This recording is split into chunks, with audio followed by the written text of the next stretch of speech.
বিসমিল্লাহির রহমানির রহিম। বাংলাদেশ জাতীয় পার্টি বিজেপি ঢাকা মহানগর দক্ষিণের আহ্বায়ক কমিটি অনুমোদন অনুষ্ঠান আজকের এই আলোচনা সভায় আমাদের মাঝে প্রধান অতিথি হিসেবে যিনি এসে বক্তব্য রাখবেন, যিনি দিক নির্দেশনা দিবেন, তিনি এদেশের কোটি কোটি মানুষের প্রাণপ্রিয় নেতা। তিনি এদেশের তরুণ ও যুব সমাজের আইকন, যিনি তার গত 17 বছরে রাজনৈতিক জীবনে এদেশের মানুষের অধিকার আদায়ের জন্য সংগ্রাম করে গেছেন। তিনি এদেশের মানুষের জন্য এমন কোন কর্ম নাই যিনি তার বলিষ্ঠ কণ্ঠস্বরের মাধ্যমে সেটা বলেননি।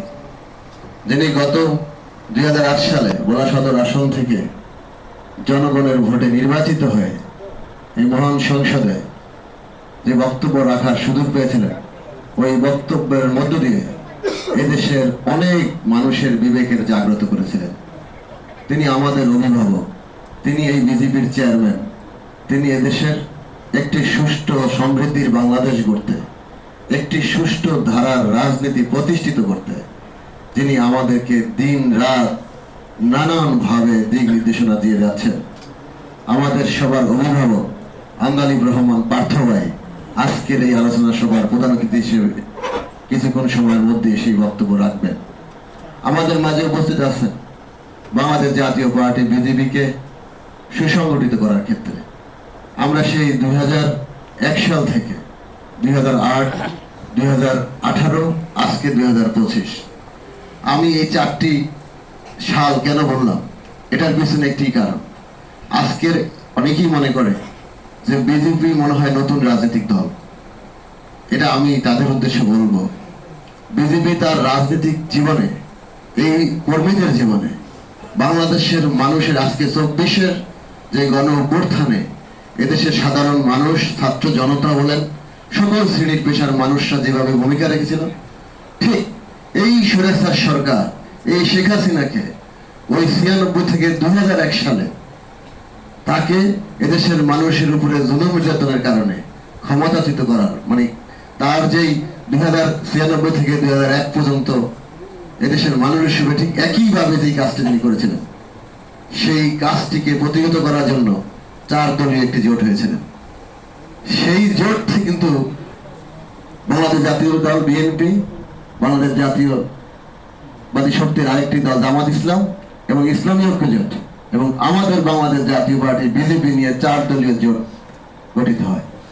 আমরা কিন্তু সেই 2001 সাল থেকে এই রাজনৈতিক দল। 2008 কেন বললাম, 2008-এ এসে আমরা আনুষ্ঠানিকভাবে নির্বাচন কমিশনের নিবন্ধনকৃত রাজনৈতিক দল হিসাবে আমরা আত্মপ্রকাশ করি।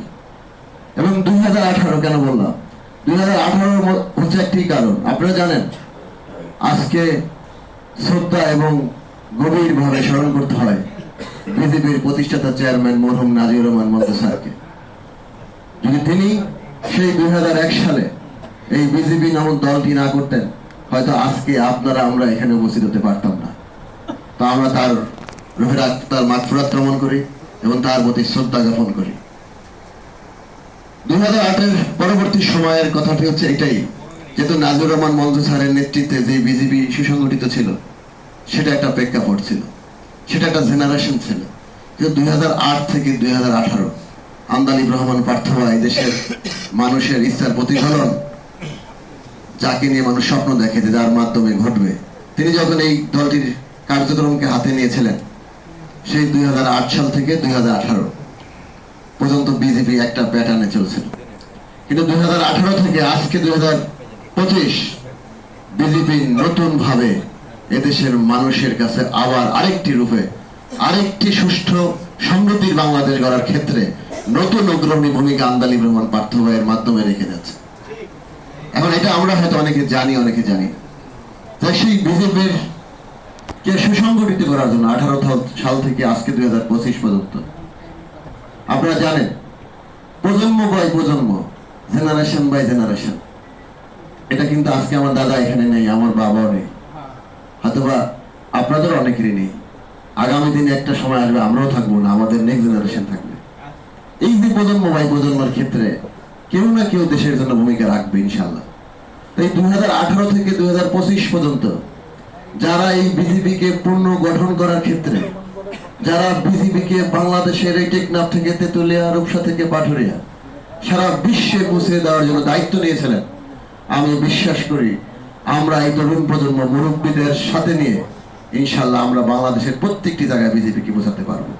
আর সেই আলোকে যারা কাজ করেছিলেন তার মধ্যে উল্লেখযোগ্য অন্যতম সাংগঠনিক সম্পাদক ইলিয়াস মাতাব্বর এখানে আছেন, আমাদের আরেক সাংগঠনিক সম্পাদক সগির আহমদ সুজন ভাই আছেন, এবং কেন্দ্রীয় নির্বাহী কমিটি সহ মহানগর দক্ষিণকে সুসংগঠিত করার জন্য কাজ করার জন্য রাকিবুল ইসলাম রাকিব আছেন, এবং মহানগর উত্তরের সদস্য সচিব আমাদের ইঞ্জিনিয়ার মোহাম্মদ আলী ভাই আছেন, পিছনে আমার শ্রমিক পার্টির আহ্বায়ক নাসিরউদ্দিন দুলাল সহ আজকে এই মহানগর দক্ষিণকে যারা বিজেপির হাল ধরার জন্য এখানে এসেছেন, বিভিন্ন জায়গার সেই কামাঙ্গি চর থেকে শুরু করে ওইদিকে যাত্রাবাড়ি, এদিকে নিউ মার্কেট সহ পল্টন, বিভিন্ন জায়গা থেকে খিলগাঁও, আপনাদের সবাইকে আমদালিব রহমান পার্থ ভাই এবং বাংলাদেশ জাতীয় পার্টি বিজেপির পক্ষ থেকে আমি শুভেচ্ছা এবং অভিনন্দন জানাই। আমাদের অনেক নেতৃবৃন্দরা অনেকভাবে বক্তব্য রেখেছেন, আমি আপনাদের মূল্যবান সময় নষ্ট করব না। আমি জানি এখানে জায়গা স্বল্পতার কারণে আমাদের অনেক কষ্ট হচ্ছে, যেহেতু তবুও এখানে আপনারা এসেছেন, আমি অনুরোধ করব আপনাদের সন্তান হিসাবে, আপনাদের ছোট ভাই হিসাবে, আপনাদের কারো কারো সমবয়সী ভাই হিসাবে আমার দু একটি কথা আপনারা শুনবেন। আমরা আমদালিব রহমান পার্থ ভাইকে চিনি না, বা আমরা চিনি না, বা এখানে যারা আসছেন কেউ চেনেন না এমন কোনো মানুষ নেই। বাংলাদেশের যারা রাজনীতি করেছেন অতীতে অনেক বড় বড় নেতাদেরকে মানুষ চিনেন, কিন্তু আমাকে বলতে হবে, বা আপনারা নিজেদের কাছে প্রশ্ন করেন, ওই পঞ্চগড় থেকে ওইদিকে সেই কক্সবাজার পর্যন্ত বাংলাদেশের রাজনীতি যারা করেন কতজন নেতা নেত্রীকে মানুষ চিনেন? আমাদের দেশ নেত্রী বেগম খালেদা জিয়াকে মানুষ চেনেন, এরশাদ সাহেবকে চিনেন, আরো অনেকে কি মানুষ চেনেন। কিন্তু আমাদের সবচেয়ে আনন্দ এবং গর্বের বিষয় এই প্রজন্মের একজন আইকনিক লিডার আমদালিব রহমান পার্থ ভাইকে কিন্তু সেই মহাশয়ের একটা গ্রামের কৃষক ভাই এখন চিনে ইনশাআল্লাহ। আজকে আপনারা যারা এখানে এসেছেন দক্ষিণ মহানগর বিজেপিকে সুসংগঠিত করতে, আমি আপনাদের উদ্দেশ্যে শুধু এতটুকু কথা বলবো, পার্থ ভাই বাকি কথা সব বলবেন উনি, তবে কেন রাজনীতি করতে আসছেন বা করবেন এটার উপরে আমি একটা মিনিট কথা বলবো।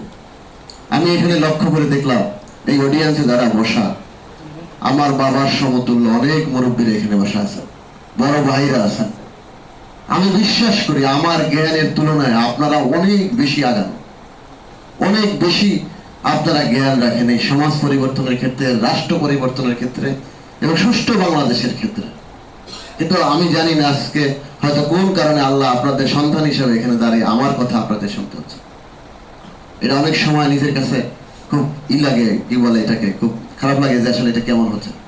যাই হোক, সেই 2008 থেকে আমদালিব রহমান পার্থ ভাইয়ের সাথে কাজ করে সুযোগ আল্লাহ তাআলা করে দিচ্ছেন, করে যাচ্ছে। তবে এই 2008 থেকে 2018-25 পর্যন্ত এদেশের মানুষের সবচেয়ে বড় যে সমস্যাটা ছিল, ভালো মানুষরা রাজনীতি করেন নাই, ভালো মানুষরা রাজনীতিতে আসার সুযোগও পাননি। কারণ রাজনীতির নাম শুনলেই মানুষ মনে করে নোংরা, হামলা, মামলা, কত রকমের কি আছে, সবকিছু রাজনীতি করা যাবে না। আর যাই করো, রাজনীতি করা যাবে না। আপনি একটা বাবাকে জিজ্ঞেস করবেন আপনার সন্তানকে রাজনীতি, না বাবা আমার ছেলে সব করবে, রাজনীতি করবে না। কারণ গত 2008 থেকে এই 17 সালের এই যে 17 বছরের যে সরকারটি বাংলাদেশে ছিলেন, তিনি ভালো মানুষদের রাজনীতি করতে দেননি। তিনি রাজনীতি করতে দিয়েছেন ওই মমতাজকে, তিনি রাজনীতি করতে দিয়েছেন ওই ইয়াবাবদিকে, তিনি রাজনীতি করতে দিয়েছেন ওই বিচ্ছু শামসু, আরো কত কি আছে তাদেরকে। ভালো মানুষদেরকে রাজনীতি করার সুযোগ দেননি। সুতরাং গত 5ই আগস্টে যে গণ অভ্যুত্থানের মধ্যে আমরা এক নতুন বাংলাদেশ পেয়েছি, আমরা বিশ্বাস করি মহান আল্লাহ এদেশের মানুষের সামনে সবচেয়ে দারুণ একটি সুযোগ দিয়েছেন। এখনই সুবর্ণ সুযোগ, ওই ভালো মানুষগুলোর রাজনীতির সাথে সম্পৃক্ত হওয়া। আর এই সম্পৃক্ততার মধ্য দিয়েই আমরা যে বৈষম্যমুক্ত বাংলাদেশের কথা চিন্তা করি, আমরা যে সুষ্ঠু সমৃদ্ধির বাংলাদেশের কথা চিন্তা করি, বিশ্বাস রাখেন এই অডিয়েন্সে যারা বসা, আপনারা যদি রাজনীতিতে সক্রিয়ভাবে অংশগ্রহণ করেন, আমরা বিশ্বাস করি এদেশে সুষ্ঠু দ্বারা রাজনীতি প্রতিষ্ঠিত করা সম্ভব। আপনারা অনেকের কাছে আমার প্রশ্ন, সন্তান হিসেবে আপনারা স্ব এলাকাতে বিবেচনা করে দেখবেন, রাজনীতির নাম শুনলে আমরা দুইটা ভাবে বিভক্ত মনে করি। আমি কোনো নেতা বা দলকে সমালোচনা করতে এখানে দাঁড়াইনি, আমি একটা দলের চেয়ারম্যানকে রিপ্রেজেন্ট করি।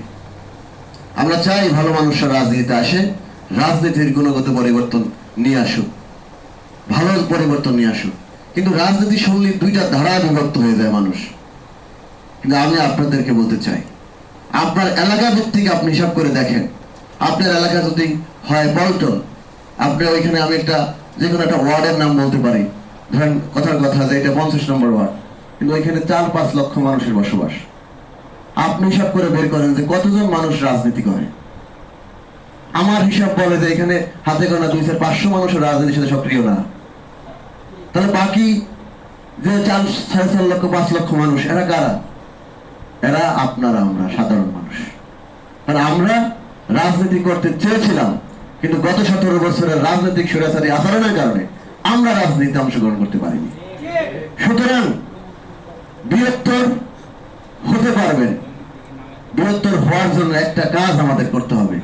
যদি আন্দালিব রহমান পার্থ ভাইকে ভালোবেসে থাকেন, মনে করে থাকেন যে ওনার মতো মানুষ এদেশকে রিপ্রেজেন্ট করার জন্য দরকার, মনে করে থাকেন যে ওনার মতো একটি শিক্ষিত, ভদ্র এবং সৎ মানুষ এদেশের রাজনীতি দরকার, তাহলে আমাদের একটাই কাজ। এই দেশে 30% মানুষ রাজনীতি করে, 70% মানুষ কিন্তু রাজনীতির বাইরে। আমাদের একটাই কাজ হবে, ওই 70% মানুষকে এই রাজনীতির পতাকা তলে আনতে হবে ইনশাআল্লাহ। আর এটা যদি আমরা আনতে পারি, বিশ্বাস রাখেন আমাদেরকে ছোট বলার কোনো সুযোগ বাংলার মাটিতে ইনশাআল্লাহ কেউ বলতে পারবে না। আমরা সেটা নিয়ে কাজ করতে যাচ্ছি। প্রিয় মুরব্বীরা, প্রিয় বড় ভাইরা, সবাইকে আমি আরেকটি কথা আপনাদের বলি। আপনারা যারা দক্ষিণ বিজেপি নিয়ে কাজ করবেন, সাংগঠনিকভাবে বাংলাদেশ জাতীয় পার্টির বিজেপির অবস্থান কোথায় স্থির নাও এখন, এটা আপনাদের জানা দরকার। আমরা 2018 থেকে বিজেপিকে যখন নতুন ভাবে পুনর্গঠন করার কাজ হাত দেই, আমরা ঢাকা মহানগর উত্তরের 54টি ওয়ার্ড এবং 26টি থানা কমিটি, আমরা প্রত্যেকটি থানা কমিটি 101 সদস্য এবং কোন কোন ওয়ার্ডে আমাদের একটা সংগঠনেরও 1000-2000 কর্মী আছে লিস্টেড। সুতরাং ঢাকা মহানগর উত্তর সাংগঠনিকভাবে বাংলাদেশ জাতীয় পার্টি বিজেপির আর কোনো কাজ বাকি নেই। শুধু মূল দল নয়, বিজেপির যে সহযোগী সংগঠনগুলো আছে, বাংলাদেশ জাতীয় যুব সংহতি, ছাত্র, স্বেচ্ছা, শ্রমিক, মহিলা পার্টি এবং ছাত্রী সমাজ নামে একটি সংগঠন আছে, প্রত্যেকটি সংগঠনের কাজ মহানগর উত্তরে আমরা করতে সক্ষম হয়েছি ইনশাআল্লাহ। পাশাপাশি আপনাদের মহানগর দক্ষিণে আমরা বাংলাদেশ জাতীয় যুব সংহতি, ছাত্র সমাজ, স্বেচ্ছা, শ্রমিক এবং মহিলা পার্টি সহ আমাদের ছাত্রী সমাজের কমিটি করতে সক্ষম হয়েছে। আপনাদের মহানগর দক্ষিণে 75টি ওয়ার্ড আছে, 24টি থানা আছে, কেরানীগঞ্জ মডেল এবং কেরানীগঞ্জ। আমরা সাংগঠনিক সিস্টেমে এই দুইটা থানাকে আমরা ঢাকা মহানগরের সাথে দক্ষিণের সাথে অ্যাড করেছি। তার মানে আপনাদের মহানগর দক্ষিণও 26টি থানা। তো এই 26টি থানায় এই মহানগর দক্ষিণ কমিটিটি আমরা কিন্তু দিতে পারতাম। আমরা এখানে ইলিয়াস ভাই সহ অনেকেই বলেছেন রাজনীতির সবচেয়ে বড় প্রাণকেন্দ্র মহানগর দক্ষিণ। আমরা সর্বশেষ দিন পর্যন্ত অপেক্ষা করেছিলাম যে আমরা চেয়েছিলাম, চাই এই মহানগর দক্ষিণে ভালো মানুষরা এই বিজেপির হাল ধরুক, ভালো নেতৃত্ব এই বিজেপির হাল ধরুক। আজকে কিন্তু সেই মানুষগুলো আমাদের সামনে বসা। সুতরাং আমাদের অপেক্ষা করাটা কিন্তু মন্দের হয়নি, ভালোই হয়েছে ইনশাআল্লাহ। সুতরাং আপনারা মহানগর দক্ষিণের এই বিজেপিকে সুসংগঠিত করার জন্য আপনারা থানা এবং ওয়ার্ড পর্যায়ে বিজেপিকে নিয়ে যে কাজ করা আগামী দিনে, ইতিমধ্যেই থানা কমিটির কাজগুলো ইনশাআল্লাহ আমাদের প্রায় 80% শেষ।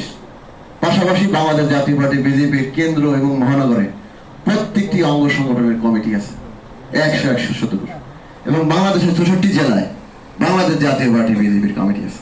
আপনারা দেখবেন আমরা যখন কাজ করার হাতে নেই সেই 2000 একটা সময় আপনাদের এখানে অনেকেই আমার সেনামুখ আছেন 21শে ফেব্রুয়ারিতে আমরা একটা র্যালি করেছিলাম কাজের প্র্যাকটিস হিসেবে, এগুলো আমাদের ডকুমেন্টারিতে আছে, আপনারা দেখবেন। ওই র্যালি কিন্তু 21শে ফেব্রুয়ারির যে ভাষা শহীদের স্মরণে আমরা করেছিলাম। ওই র্যালিতে কিন্তু বাংলাদেশের স্মরণকালের সেরা র্যালি হয়েছে, এখানে কাউকে জোর করে আনা হয়, টাকা দিয়ে আনা হয়নি। গত 16 ডিসেম্বরে, এই যে রিসেন্ট গত 16 ডিসেম্বর আপনারা লক্ষ্য করে দেখবেন, আমরা ঢাকা মহানগর উত্তরের গুলশানে আন্দালিব রহমান পার্থ ভাইয়ের নেতৃত্বে আমরা একটি 16 ডিসেম্বরের বিজয় র্যালি করেছিলাম। আপনাদের যদি সময় হয় অবশ্যই ইউটিউব, বিভিন্ন সামাজিক যোগাযোগ মাধ্যমে এগুলো আছে, দেখবেন, তাহলে আপনারা বুঝতে পারবেন বাংলাদেশ জাতীয় পার্টি বিজেপি এখন কোথায় দাঁড়িয়ে আছে।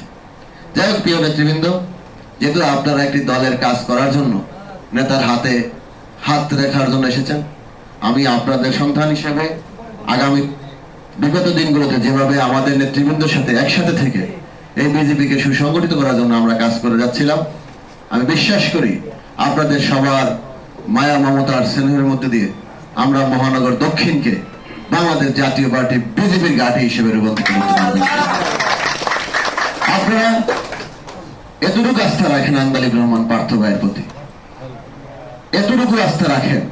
এখানে অনেকে বলে গেছেন, এই জন্য আমি আর এই কথাগুলো বললে আপনি দুই রকম হয়ে যায়।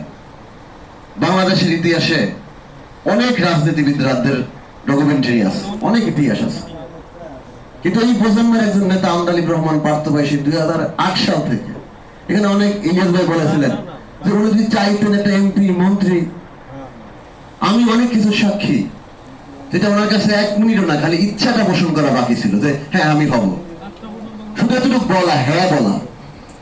তাহলে ওই গত 15 বছরের সরকারের এমন কোন মন্ত্রণালয় নাই যেটা তাকে দেওয়া হতো না, কিন্তু উনি কিন্তু সেটা হননি, এদেশের মানুষের জন্য হননি। আমরা অনেক সময় বলতাম যে ভাই আপনার আত্মীয় স্বজনরা সবাই এরকম, তখন বলছে দেখ আমাকে আল্লাহ ব্যতিক্রম রাখার পিছনে নিশ্চিত কোনো উদ্দেশ্য আছে, নিশ্চিত কোনো কারণ আছে, এটা ধৈর্য ধরে থাক, সময় আসবে ইনশাল্লাহ। আজকে একমাত্র আন্দালিব রহমান পার্থ ভাই ছাড়া ওই পরিবারের সব বন্ধুদের গর্তের মধ্যে গিয়ে বলাইছে। আল্লাহ ওই কথার বাস্তবিক প্রমাণ কিন্তু আমাদের সামনে এনে দাঁড় করেছে। আর অনেকে বলে উনি শেখ পরিবারের আত্মীয়, হ্যাঁ উনি কিন্তু শেখ পরিবারের রক্ত না, এটা আমাদের বুঝতে হবে। আত্মীয় স্বজন হতেই পারে, কিন্তু ওনার ঐতিহ্য হচ্ছে ভোলা, নাজির রহমান মঞ্জু হচ্ছে তার পিতা, সুতরাং ওনাকে শেখ পরিবারের রক্ত বলে কেউ এটা বুঝতে এটা ভুল হবে। সুতরাং আমরা বিশ্বাস করি যে হ্যাঁ ওনার মা ওই পরিবারের, এত আত্মীয় স্বজন থাকতেও কিন্তু উনি এদেশের মানুষের রাজনীতি করছেন। যে একটা বার উনি চিন্তা করতেন যে আমি আত্মীয় স্বজনের সাথে গা বাসায় দেই, তাহলে আমরা এই প্রজন্ম আন্দালিব রহমান পার্থ নামে কোন নেতাকে পেতাম না। এটা আল্লাহর আমাদের উপরে রহমত। সুতরাং আসুন প্রিয় নেতৃবৃন্দ, আমরা ভালো একটি রাজনীতি করি, একটি সুষ্ঠু সমৃদ্ধির বাংলাদেশ গড়ি, একটি বৈষম্য মুক্ত বাংলাদেশ গড়ি, একটি আগামীর এদেশের তরুণ প্রজন্মের জন্য আমরা একটি সুষ্ঠু সমৃদ্ধির বাংলাদেশ গড়ি। এখানে স্বাধীনতার যুদ্ধে সময় অনেক মুরব্বীরা এখানে আসেন, দেখছেন, আমরা হয়তো দেখিনি স্বাধীনতার যুদ্ধ, কিন্তু আমরা বইতে শুনেছি বা মুরব্বীদের কাছে বই পড়ে শুনেছি। ওই প্রজন্মের ত্যাগ ছিল দেশকে স্বাধীন করা, আর ওই ত্যাগের বিনিময়ে কিন্তু আজকে আমরা এখানে দাঁড়ায় কথা বলি বাংলা ভাষায়। তো তাদের ত্যাগকে ছোট করে দেখার কোনো সুযোগ নেই। 24-এর গণঅভ্যুত্থানে যেই স্বাধীনতার সাথে তুলনা, যুদ্ধ বলে যেটাই বলেন না কেন, আমাদের নেতা বলেছেন এটা মুক্তির সাথে তুলনা করা যায়, মুক্তির আন্দোলন, এদেশের মানুষ মুক্তি পেয়েছে। সুতরাং আসুন, একটা দেশকে ভালো করতে হলে কোন একটা প্রজন্মকে স্যাক্রিফাইস করতেই হবে, না হলে কিন্তু একটা দেশ ভালো হওয়া সম্ভব নয়। 71-এ যেমন দেশের মুরব্বীরা আজকে যারা আছেন তারা স্যাক্রিফাইস করছেন, তারা আপোষ করলে তার বাংলাদেশ নামে আমরা কিছু পেতাম না। তো এই যে 24-এর পরে আসুন আমরা একটা জেনারেশনরা এই দেশের জন্য নিজেদেরকে স্যাক্রিফাইস করি। কিছু পেলাম না, কিছু হলাম না, আল্লাহ কিছু মতে রাখলে কেউ নিতেও পারবে না, কিন্তু হৃদয়ে ধারণ করেন, আসেন দেশের জন্য করি, দেশের জন্য করি। তাহলে আমরা বিশ্বাস করি এই 24-এর মুক্তির আন্দোলনে স্যাক্রিফাইস যারা করবেন, আমরা যারা স্যাক্রিফাইস করতে রাজি আছি, এই স্যাক্রিফাইসের মধ্যে দিয়ে আগামীর একটি প্রজন্ম সুষ্ঠু দ্বারা বাংলাদেশ পাবে ইনশাআল্লাহ। সুতরাং আমি আর বেশি সময় নিলাম না, আপনাদের সুস্বাস্থ্য দীর্ঘায়ু কামনা করি, আগামীর একটি সুস্থ সমৃদ্ধির বাংলাদেশ গড়ার এবং বিজেপিকে প্রতিষ্ঠিত করার যেই জায়গায় আপনারা এসেছেন, আপনাদের সবাইকে আবারও অভিনন্দন, শুভেচ্ছা। আমরা আশা করি আপনারা এই জায়গায় এসে পার্থ ভাইয়ের সেই স্বপ্ন বাস্তবায়ন করার জন্য, কাজ করার জন্য আমাদের সাথে সম্পৃক্ত হয়েছেন। আপনাদের প্রতি শুভকামনা রইল। পাশাপাশি প্রিয় নেতৃবৃন্দ, আপনাদের কাছে একটা অনুরোধ রেখে আমি আমার বক্তব্য শেষ করব। আপনারা সবাই জানেন এদেশের মানুষ আন্দালিব রহমান পার্থ ভাইকে একজন নেতাই নয়, একজন ভালো মানুষ হিসেবে চেনেন। সুতরাং আপনাদের কাছে আমার অনুরোধ থাকবে, আমরা আন্দালিব রহমান পার্থ ভাইয়ের যে কর্মীরা আছে, যে সহযোদ্ধারা আছে, আমরা এই সমাজে এমন আচরণ করব যাতে মানুষ আমাদেরকে বলে তোমার নেতা ভালো, তুমি একজন ভালো মানুষ। এই উপাধিটা আমাদের মানুষের মন থেকে নিতে হবে। আমরা এই সমাজে কোনো টেন্ডারবাজি, চাঁদাবাজি, দুর্নীতির সাথে জড়িত হব না, কারণ আন্দালিব রহমান পার্থ ভাইয়ের কর্মীর দ্বারা এদেশের মানুষ এটা আশা করে না। আপনাদের কাছে আমাদের অনুরোধ থাকবে, আন্দালিব রহমান পার্থ ভাইয়ের সম্মানকে বজায় রেখে আমরা রাজনীতি করব। আমরা বিশ্বাস করি একটা সুষ্ঠু সমৃদ্ধির বাংলাদেশ হবে, এটা সময়ের ব্যাপার, বিশ্বাস রাখেন ইনশাআল্লাহ। যাই হোক, আজকে মহানগর দক্ষিণ যে কমিটিটি অনুমোদন এর অনুষ্ঠানে আপনারা এসেছেন, এখানে অনেকেই পদ পদবি চেয়েছেন, অনেক রকমের জানেন একটা কমিটি করতে গেলে স্বাভাবিক, আমি এটা নিয়ে এই কারণে ওপেন হাউসে বলি, কারণ যাতে আমাদের মধ্যে দ্বিধা দ্বন্দ্ব না থাকে। মনে রাখবেন, নেতৃত্ব দেওয়ার জন্য একজনকে রাখতে হবে, আর নেতৃত্ববিহীন আপনি 5 লক্ষ 10 লক্ষ মানুষ নিয়ে চলতে পারবেন না।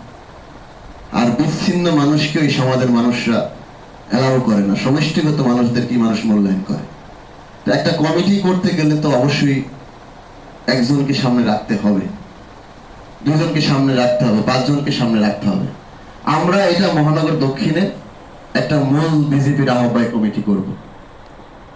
এখানে লিয়ার ভাই যেটা বলেছিলেন যে রফিক দেওয়ান ভাই প্লাস রাকিবুল ভাই এবং আমাদের মহাসচিব আব্দুল মতিন ভাই সবাই সাব্বির, অনেকেই এই দক্ষিণ নিয়ে তারা স্থানীয়ভাবে কাজ করছেন, কিন্তু কেন্দ্র থেকে ইলিয়াস ভাই সহ যারা প্রত্যেকটি অঙ্গ সংগঠন এই কমিটি করার ক্ষেত্রে সহযোগিতা করেছে। সুতরাং আমি অনুরোধ করব আপনাদের সন্তান হিসাবে, এই কমিটিটি প্রকাশিত হওয়ার পর আপনারা এতটুকু বিশ্বাস রাখবেন, এটা হয়তো আমরা 3 মাসের জন্য করব। 90 দিনের মধ্যে আমরা এই আহ্বায়ক কমিটিটি পূর্ণাঙ্গ কমিটিতে সম্মেলনের মাধ্যমে ইনশাআল্লাহ আমরা আবার পুনরায় সম্মেলনের মাধ্যমে এই কমিটিটি ঘোষণা করা হবে।